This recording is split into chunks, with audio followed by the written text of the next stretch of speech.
Assalamu alaikum students, how are you all? I hope you all are fine. So now we discussed about the wrist complex. So what is a complex? It is a joint formed between multiple bones, two or more joint presents. एक area है anatomical structure which we called a complex. उसमें multiple joint हैं जो उस complex को functional बना रही हैं. बेसिकली दो जॉइंट्स हैं उनमें ये हेल्प करवाते हैं, उनकी मूवमेंट में हेल्प करवाते हैं. So basically it's a complex joint of the wrist complex. Wrist complex consists of two compound joints.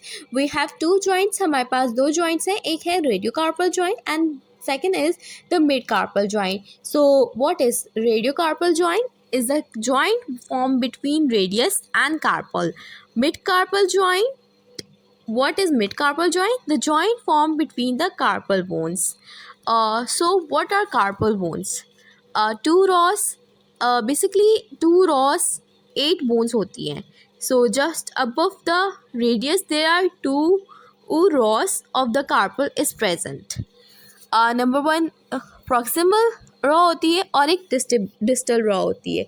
सो उसमें भी कहते हैं हमारे पास 4 बोन्स आती हैं प्रॉक्सिमल में और 4 आती हैं डिस्टल में. अब 4 proximal bones has 4 bones scaphoid, lunate, triquetrum, pisiform. The distal row again has 4 bones: triquetrum, trapezoid, capitate, hamate. So this is carpal bones, 2 rows, 8 bones होती हैं. And we talk about what is radial carpal joint. So radiocarpal joint, it is a basically formed between 3 structures. First in your radius and second in your radioulnar joint and third is TFCC, which is basically triangular fibrocartilage complex. We have 2 facet. Number 1 पे है medial facet and number 2 पे है lateral facet. The lateral radial facet which articulates with the scaphoid. हमारा जो medial face it है वो ulna side पे होता है तो वो आर्टिकुलेट्स करेगा ल्यूनेट के साथ. एंड द लेटरल फेसिट जो है हमारे पास वो थंब की साइड पे होता है तो वो आर्टिकुलेट करेगा with your scaphoid because scaphoid is present in lateral side. The medial radial facet which articulates with the lunate and TFCC which is basically triangular fibrocartilage complex which articulates predominantly with the triquetrum.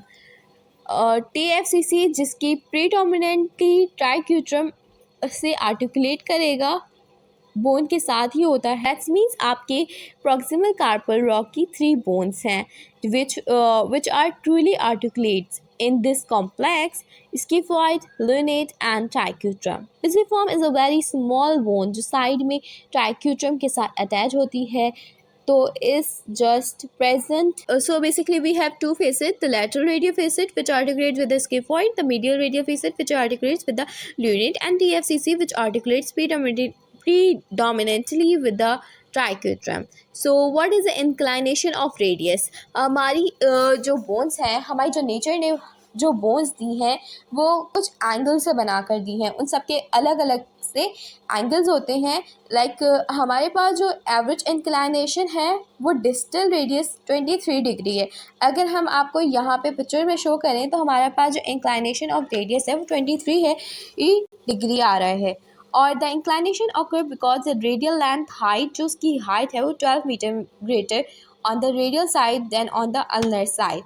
The distal radius is also till 11 degree volarly. बात करें तो हमारी nature ने हमारी bone इस तरीके से बनाई है कि हमारा उसमें एंगल बनता है. तो देखें यहाँ पे हमारा 23 डिग्री एंगल बन रहा है इंक्लाइनेशन ऑफ रेडियस का और 12 मीटर हमारी 12 mm हाइट है हमारे. The distal radius is also till 11 degree volarly. ये देखें यहाँ पे हमारा 11 डिग्री शो कर रहा है line of inclination of radius. बात करते हैं the radius bone of the wrist radial inclination की. The line parallel with shaft of radius, line perpendicular to shaft of radius, angle of radial inclination.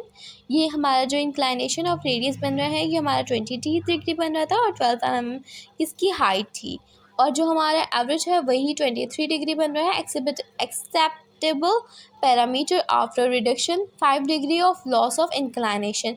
अच्छा, अगर हमारे पास लॉस ऑफ इंक्लाइनेशन क्या होता है? अगर हमारे पास रिडक्शन हो जाए acceptable parameter after reduction 5 degrees of loss of inclination।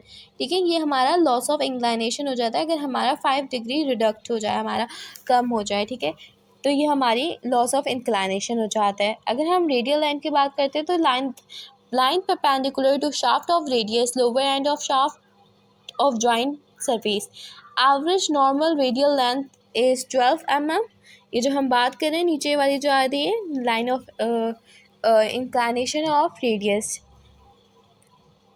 Acceptable, अगर हम देखें, अगर हम बात करते हैं एक्सेप्टेबल पैरामीटर आफ्टर रिडक्शन 3, अगर हम इसमें जो हमारा 3 रिडक्शन हो जाती है 3 mm, तो ये लॉस ऑफ लेंथ हमारा कहलाता है।